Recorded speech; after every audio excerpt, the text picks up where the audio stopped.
Welcome to Daily Meditation with Sangha Live.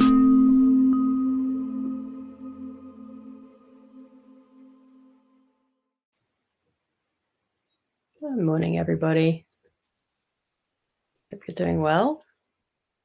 Welcome to morning meditation here on Sangha Live. As we settle in together, for me it's the pre-dawn light. I think the dawn will come during the session, so things will brighten up here. My name's Milla, if you haven't met me before, and I'm sharing this week on the theme of responding to an unjust, burning world without losing your mind, hopefully without losing our minds.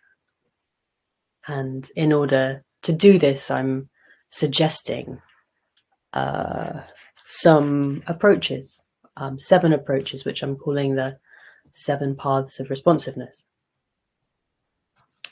And I'm assuming that my sound is okay, or you would tell me. And I'm going to put the donate button in the chat as well, actually, because I forget to do that sometimes. So this is just a reminder at the top that this platform runs on generosity and donations, because there are so many of us being supported, and in the tradition of the Buddha, it's all on a generosity basis. So giving and supporting one another. So please, if you are able to, offer support, which goes to Sangha Live and to me, and supports this whole process to flow. There's also the Q&A function at the bottom of your screen, I think probably for most people. And if you have questions, you can put them in any time, if they occur to you, and then they're there. You can also come on the screen. You can put your hand up and I will bring you onto the screen. I know that's a little bit, might be a little early in the morning for that kind of thing for many people, but you're very welcome to do that. Okay, so coming to the theme, these 7 paths of responsiveness. I'm going to put them in the chat as I did yesterday.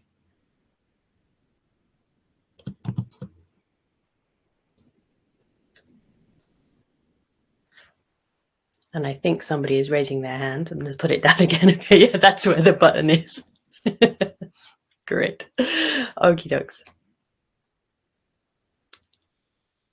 So those are the 7 themes that I came up with in a moment of respectful resistance, when a teacher I was listening to was encouraging people to kind of stay small in the way they respond to the world, to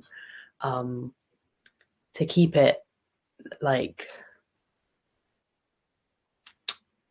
to their first thoughts, I suppose, about what could be done in terms of responses to the unjust burning world, and that anything more would be problematically overwhelming. And I just felt like, I don't think that's true. I don't think that's useful, especially given the situation in the world broadly, the level of global injustice, the climate and ecological crises, the wars, and so on. So in this moment of respectful resistance, I contemplated and came down through the different levels of this anger to find the kind of the love and the grief within it. And then these 7 themes emerged for me. So we had contemplating causes and conditions, looking at history, and guarding the sense doors, and we talked about those yesterday. And today I'd like to touch on finding the others, just like with practice in a dharma sense, in a meditation sense.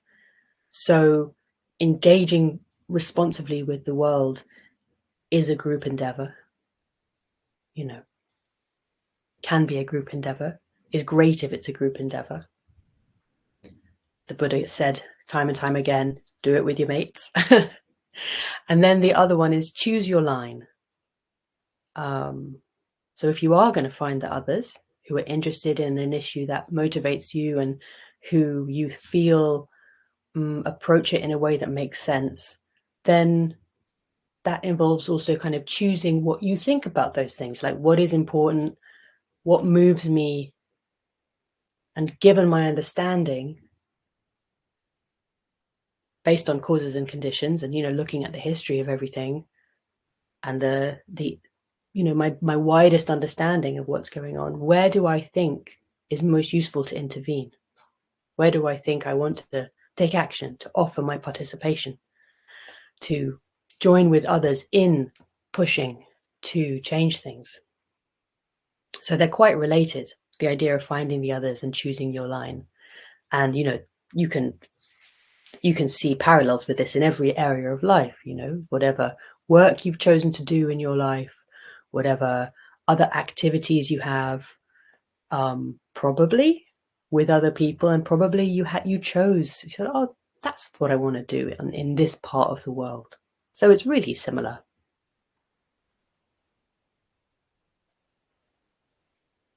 I have a friend who is involved in sort of union organizing, and she's also a practitioner. And I was talking to her about these kinds of things a couple of years ago, and she said such a lovely thing. She said solidarity, working with people on an issue you care about.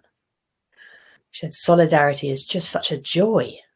It's just the most rewarding, one of the most rewarding things in her life. To the extent that she sort of feels like she wants others to have that joy, to have that avenue for connection and devotion with others on something real and dynamic in the world. So yeah, finding the others, I think, is absolutely crucial. And I've certainly found that in my explorations, as I've moved around the world, often very clumsily, trying to figure out how I can participate.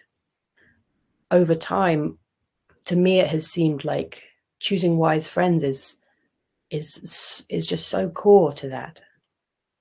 And having found them, to kind of build community with them, I found that to be such a joy, such a relief,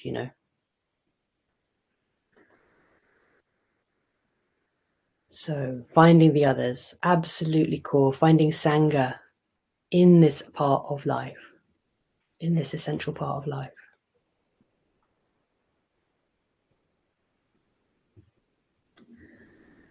And then the other side of, well, which others, choosing your line. Having thought about the big picture, having thought about causes and conditions, having considered the history and the realities as clearly as you can, using your discernment and your good practice of wisdom, probably built through your meditation practice, to then make a discernment, what do I think is useful? What do I think is important? Who do I think is doing good work in this area? And to talk about this, I'm going to use the story of the starfish. And I was looking back through my notes, and I realized I told this story the very first time I did any Sangha live. So it's maybe a repeat for some people. I said to Martin a while ago, I'm not sure what I'll talk about, and I'm worried I'll talk about the same thing. And he said, I always talk about the same thing.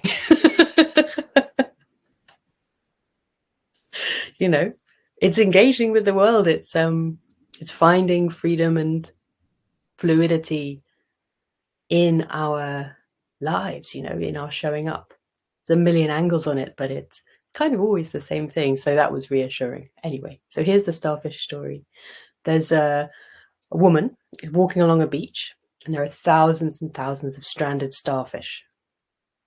It's getting late, and she knows that they're not going to survive the night. They're going to get eaten, or they're going to die of exposure. And she's filled with compassion for these beautiful creatures, and she starts picking them up and throwing them back in the sea. She does this for half an hour, 45 minutes, She's quite tired. She's feeling a bit discouraged. And she hears someone else behind her sort of sighing along with her. And there's another woman standing there, sort of shaking her head. And she says, I don't know why you're bothering. You'll never save them all. And that first woman picks up another starfish and throws it back in and turns around and says, save that one. And so the moral of this is that it's always worth saving a life. And we have this in lots of different traditions. In the Talmud, the Jewish book of law, says whoever saves a single life is considered by scripture to have saved the whole world. The belief in the sanctity of life, the value of the action that alleviates suffering, that is right next to you. And the first woman is into this, and that I get it. I'm into it too. She keeps throwing the starfish, incredibly valuable, both for her and each individual starfish, and her relationship with the world. And that's, when people tell this story, that's often where it ends. But I like to think of the story continuing. So the second woman, she understands what the first woman is doing, but she goes off up the beach to see where all these starfish are coming from. She's using her equanimity to create space for her curiosity and determination. And she discovers that the seawall has come down, it's changed the tide pattern and resulting in these mass strandings. She tells the first woman about it, and they make a plan. They figure out what's going on, and essentially they start to work to understand why this has been damaged, to get other people involved, to campaign for that wall to be rebuilt and for changes so that it can't be damaged again. So they're asking these questions, not just what's happening right in front of us, but like, what are the causes and conditions? Is there a larger systemic or structural issue? And this is, you see this a lot, in the campaigning world or in the charity sector. There's a balance, sometimes a tension, sometimes people feel this as a tension between humanitarian and development work, let's say. So the work of saving a life and the work of like pulling someone out of a river and the work of seeing why people are falling in the river upstream or who's pushing them in. Do we feed the starving children, or do we change things so that everyone has enough resources so that no one is starving in the first place? And these are quite different approaches. And of course, both are important. Pulling people out of the river, addressing the fact that lots of people are falling in the river. So my invitation to you is to bring to mind an issue that you care about. Maybe an issue where you feel some sense of motivation to participate, or you're already participating. And you feel, connected with the issue. What might be people falling in the river? What's the version in your context, in the thing you care about? What's people falling in the river and getting pulled out? What is it in that example that you've brought to mind to pull someone out of a river? What is it in that example to try and work out why people are falling in the river? I'll give an example, and then I think it's getting to be time to sit. I used to work in financial literacy and access to banking, so supporting people who are excluded from the banking system to get accounts, because without a bank account or access to credit, it's very hard to function in our society. And people can get really stuck. You don't have a bank account, you can't get a job, you can't get paid, you can't, etc. So at that time, this was a while ago, a lot of the work involved helping people get bank accounts, like really directly going to the banks with them, form filling, supporting in the process. And, we had a team of about 10 people, and we were spread out across East London, and we were kind of doing this work with others. But what we noticed was that a lot of the time the banks would shut the accounts, often for no reason, no good reason. we felt it was like an exclusion thing, because it was often people who did not have a great deal of money, and the banks just saw them as a cost, administrative cost. And they would use the new money laundering laws kind of as a kind of trick, really, to say they needed to close all these accounts. So we were continuing to pull people out of the rivers, continuing to go to different banks with the same person, kind of try and open them another account. But we also started recording these instances and trying to explore how many other closures were occurring and for whom. And then we started listening and recording the stories of the people who'd had these experiences, and we made a kind of a report which we then shared with government and policymakers, and we tried to share it with the banks too. Not too cheerful about that, but they did have to listen a bit. And so that was more trying to look upriver, why are the banks closing the accounts? Raising awareness that the banks are closing the accounts and getting people involved who may be able to help with that. Anyway, that's just a small example. I'm sure that you have several from your own experience.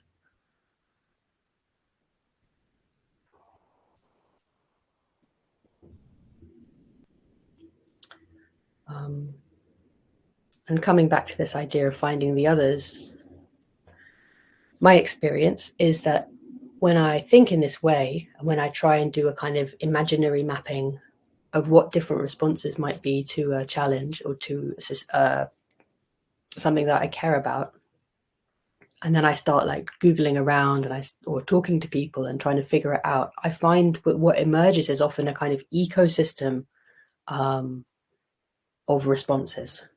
So there will be people at all stages of a systemic challenge working on it.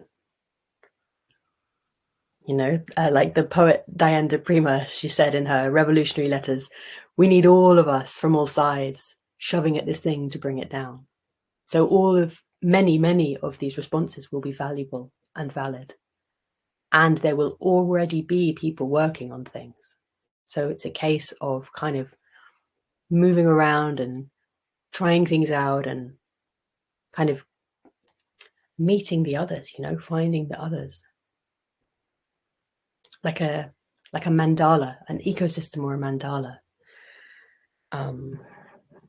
That's been my experience. And so then that gives you the opportunity to, as I'm saying, choose your line, decide where to place your energy.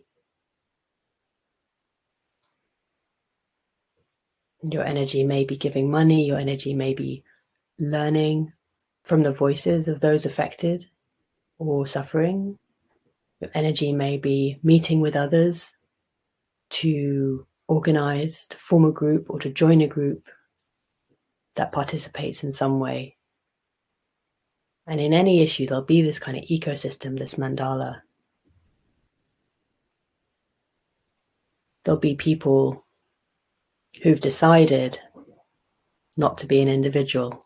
That quote from the ecosystem scientist who says, people always ask her, when I think about the climate crisis, I just feel so overwhelmed. What can I do as an individual? And what she often says to people is, don't be an individual. Find the others. So here on Sangha Live, we have found some others, which I am very, very happy about. So let's now settle into sit with the support of the Sangha and in this joy of togetherness. Feel free to take your seat, or if you're standing or lying down, to find your way of being that feels supportive for your practice.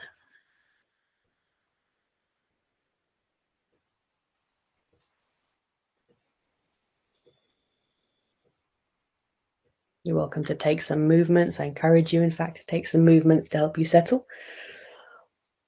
Stretches, wriggles, yawns.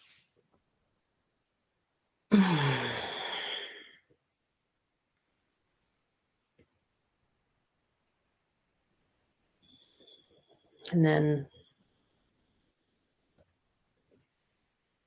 allowing yourself to settle, maybe a couple of slightly deeper than usual breaths.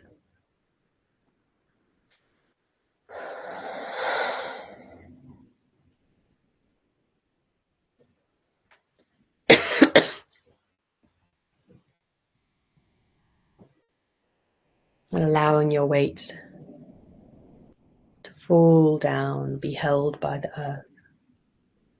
Allowing yourself to find the contact points in your experience with the ground, where gravity is causing this interaction between you and the earth. And just sort of tasting that sensation in your body.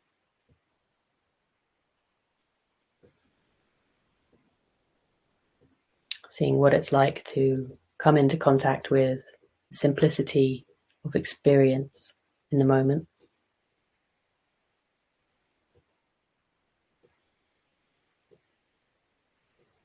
And the wisdom of grounding both your body and your consciousness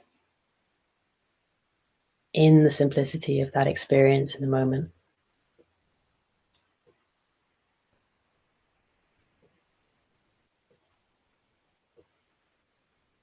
And perhaps, if you like, doing a kind of a tour of your body, your physical experience, in the space of maybe 4 or 5 breaths, touring your experience, your inner world, as physically moving around your body, like you were going around saying hi to your neighbors. Just, what's going on? And listening for the response.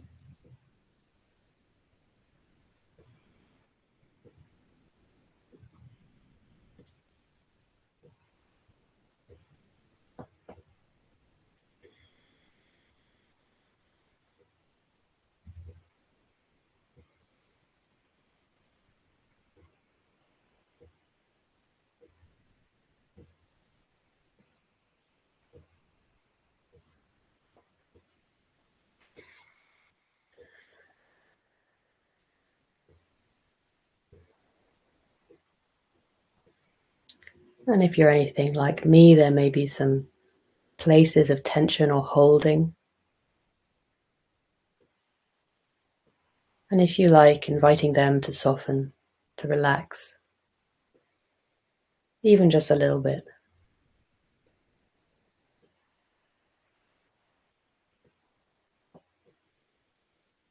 And if you're leaning in a particular way that's causing you to brace or to hold, do unnecessary work, again, finding a neutral way to be in your body that is both grounded and open, both relaxed and alert.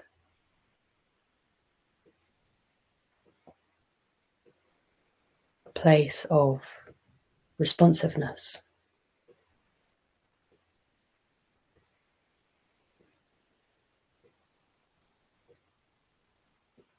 Where we can be in touch with what's really going on.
wherever you are right now in your experience, taking note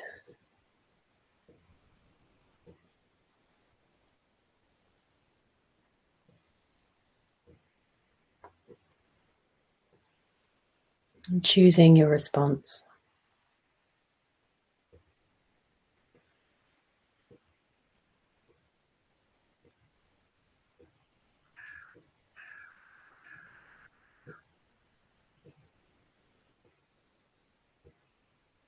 Will you stay with the story? Will you stay with the bracing? Will you build the tension?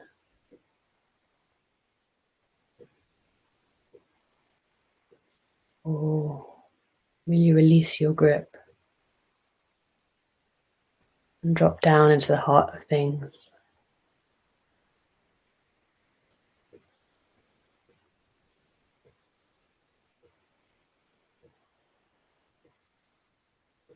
In and down, consciousness and experience,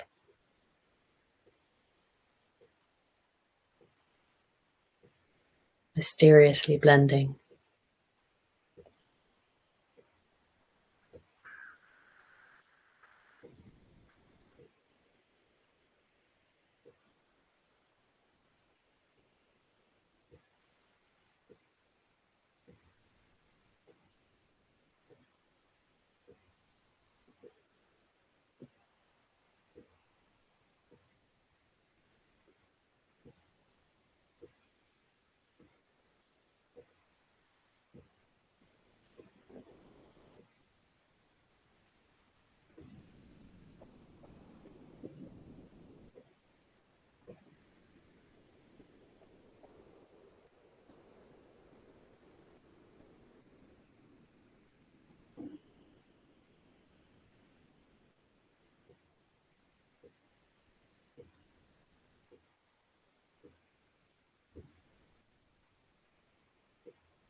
And whenever we remember where we are,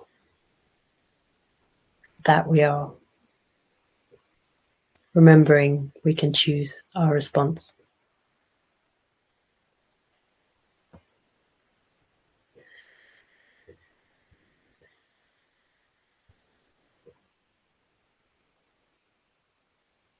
And coming to the last few minutes of practice together, invite you, if you like, to bring into your awareness all of those places where you have found others, or that others have found you. Where you've been in community, where you are in community, solidarity, companionship, good company.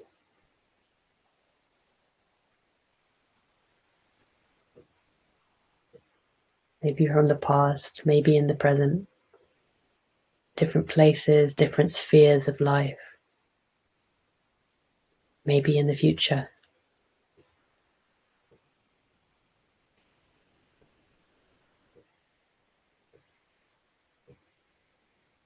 Seen and unseen. Allowing these nourishing and joyful connections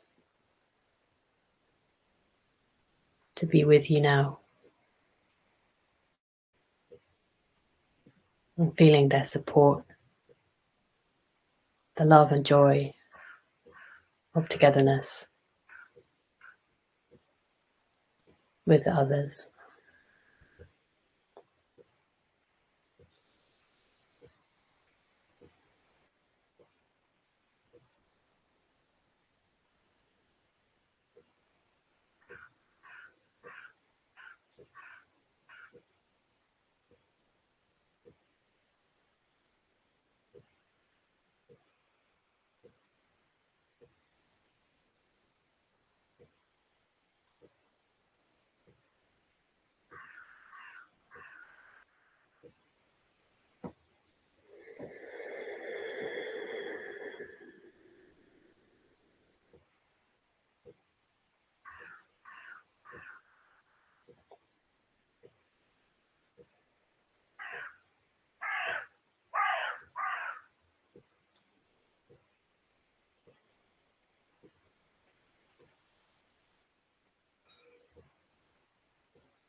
Thank you for your practice. Thank you for your company.